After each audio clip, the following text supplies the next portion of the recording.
everyone, I'm Neha. In this video, I'm going to tell you how to reach the Deorital Chandrashila Trek's base camp called Sari.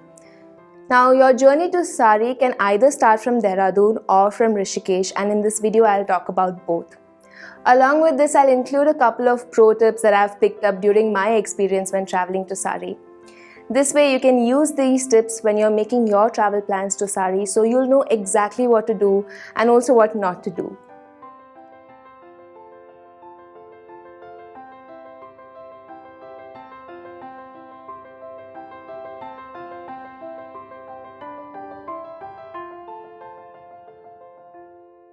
If you're trekking with India Hikes, our pickup point is at the Haridwar railway station. Now, for those of you who plan to stay at Rishikesh, don't worry. Rishikesh is along the way, so we'll pick you up from Rishikesh. Let's look at the first journey, that is, if you're starting your journey from Dehradun. Now, the route will look like this. You'll have to go from Dehradun to a place called Ukhimat. Ukhimat is a place that's just 12 kilometers from Sari. So, once you reach Ukhimat, you'll have to head to Sari. Let's break this journey down a bit. Now, from Dehradun to Ukhimat, you'll have to take a bus.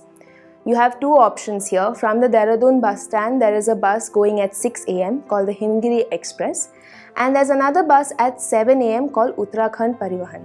I have a big pro tip for you here. The Himgiri Express is not a great bus. It's this rickety old private bus and it stops every other place to pick up passengers. So instead of taking this bus, I would recommend the Uttarakhand Parivahan bus. It's far more comfortable, and though you're leaving an hour later, you'll still reach Ukhimat in really good time. The journey from Dehradun to Ukhimat is actually taking a very crowded road. Especially up until Rudraprayag, you'll have people who are going to Kedarnath, Badrinath, Joshimath, all taking the same route. So it can get quite crowded and there might be a roadblock.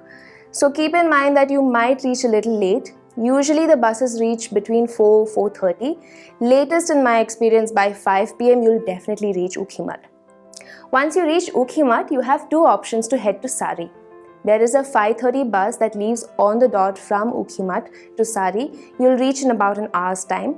The other option is to take a share taxi. Now, the share taxi, there's a slight glitch here. You will have to either ensure that you reach in good time, say around 4 o'clock, to catch a share taxi to Sari.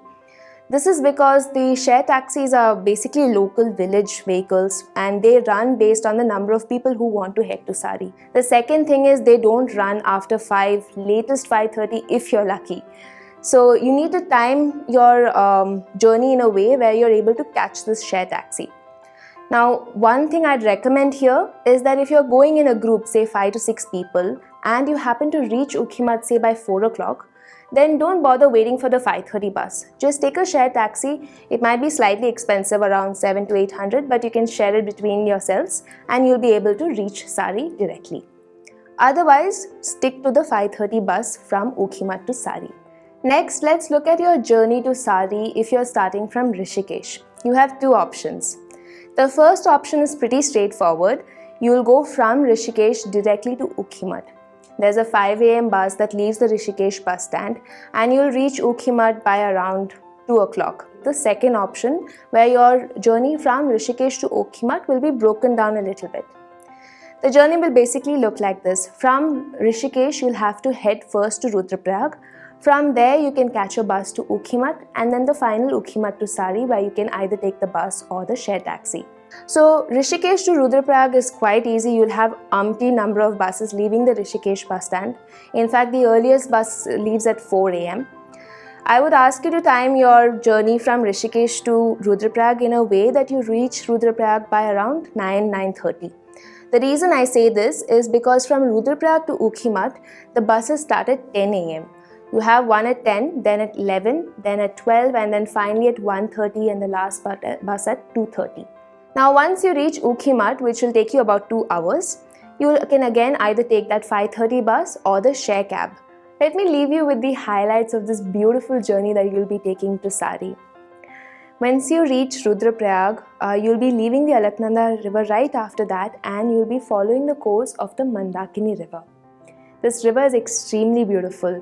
And as you're going further, I would ask you in about 1.5 hours to hear out for a place called Kund, because after that it's a very scenic climb to Ukhimat. From Kund to Ukhimat it's this 5-kilometer climb, and that's when you'll see the Greater Himalayas. And from Ukhimat to Sari is also extremely beautiful. You'll be going through these local villages and it's absolutely a joy to see everything. So make sure you look out for these highlights, especially right after Rudraprayag. It's a very beautiful route. And if you have any questions on how to make your travel plans to Sari, just drop in a comment and I'll get back to you. If you want to stay tuned to more such information about trekking in the Himalayas, subscribe to our YouTube channel and click on the bell icon next to it.